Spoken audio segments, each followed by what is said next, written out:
يا جدعان بقى حرام اللي بيحصل فينا ده. هو إيه اللي لعيبة الأهلي بيعملوه فينا ده؟ حرام يا عم.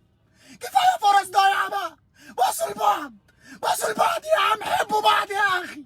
اللعيبة كلها بطيئة وكلها أنانية، وكل ما حد بيجي له الكورة بيتفاجئ، بيبقى مش عارف هو ممكن يعمل إيه. ما هو يا باصي يا ترقص، ملهاش تالت يا أخي. مش عارف تعمل إيه، باصي باصي لغيرك يا أخي، يمكن هو يعرف هو يعمل إيه. اللي بيباصي غلط، والدفاع سرحان مش عارف هو ممكن يعمل ايه في الكوره.